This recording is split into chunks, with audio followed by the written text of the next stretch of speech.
Good afternoon. My name is Monique Barbut, and for the last 5 years, I have had the privilege of leading the Global Environment Facility, which is the world's largest financial mechanism protecting the global environment.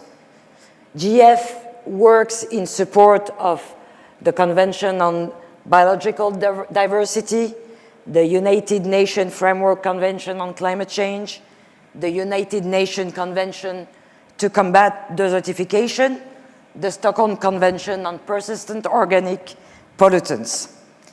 And so far, we have invested some $10 billion and leveraged another $50 billion of co-financing.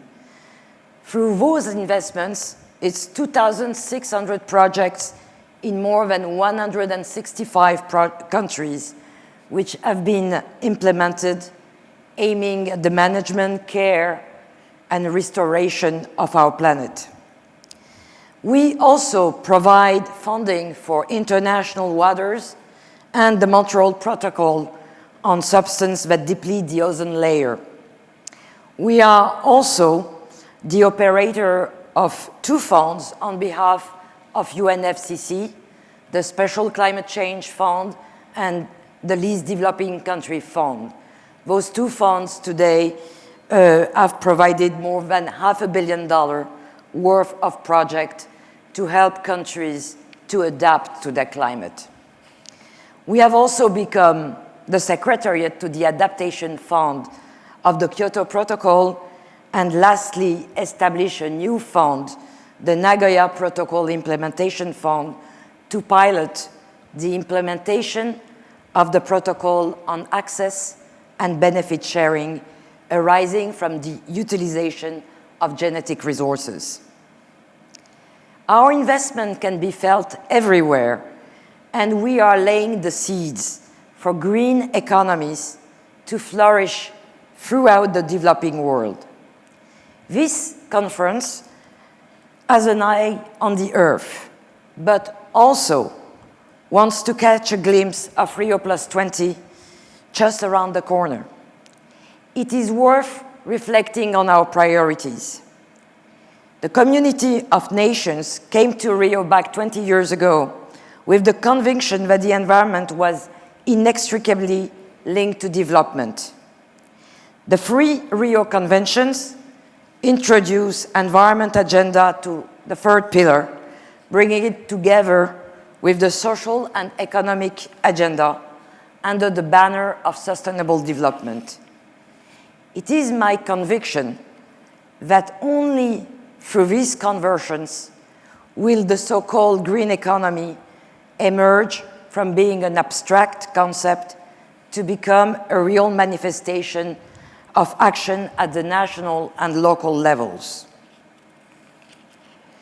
I am convinced that the seed of green economies are hidden in plain sight.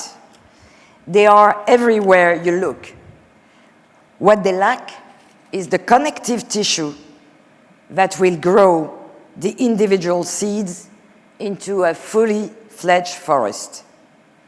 The accumulated portfolio built by the GF and its partners over the past 20 years contains many of those seeds. For example, ecological infrastructure were made secure by GF across 734 million hectares of new and improved land and oceans dedicated to biodiversity conservation and sustainable use of biological resources. We have also fostered the catalytic transfer to developing countries of 30 climate-friendly technologies. In this process, projects have mobilized additional investment, created jobs, and enabling environment, pioneered innovative financial instruments, and promoted market-based mechanism.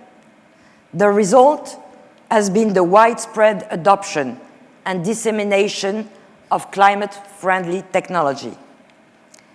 The fruit of those experiences need to be broadcast and scaled up, along with the dissemination of supporting political, institutional, and investment environment to initiate the shift towards green economy.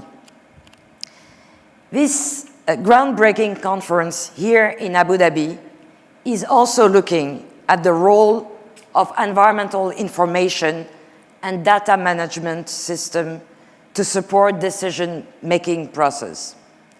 We also believe that those information systems are vital for the adequate management of natural resources. They have a very special role in helping to bridge the technological and educational gap between the developed and the developing world. Accordingly, the GF has become a major provider of resources that allow geographic information system and remote sensing technologies to be applied in the developing world to support sustainable natural resources practices. It is about 10% of the budget of most of our projects, so a sum of about $500 million to date that has been used to secure hardware, GIS, and remote sensing software, together with much needed training.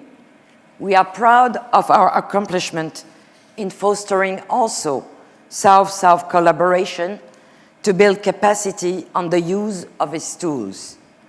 For example, we supported dozens of technicians from the Congo Basin countries to be trained in Brazil on lower cost and more customized remote sensing and monitoring system. Our climate change adaptation project also makes a frequent use of all those tools. In Tanzania, for example, we supported the climate proofing of coastal infrastructure.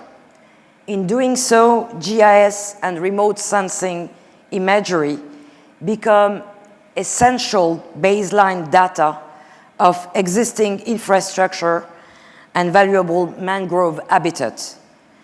All those data helps in considering how best to target assets to protect communities and assets from the effect of climate change. Last but not least, we just approved a major new program focusing on deserts of the Middle East and North Africa that will help to maintain and improve the flow of desert ecosystem services for sustainable development. The resulting positive feedback loop will ultimately enhance desert livelihood opportunities and increase the resilience and adaptation responses of desert communities and ecosystems to projected pressures, in particular climate change. Information management, remote sensing, and GIS application are at the core of all those initiatives, from oceans to deserts, providing the means to track, monitor, and assess the management of natural resources in a cost-effective way. In conclusion, let me say that the GF has demonstrated extraordinary flexibility in taking on board new challenges and funding modalities while preserving the coherence of a unified financial mechanism. We hope to forge a new productive collaboration with the organizers of this summit. And with this, I thank you so much.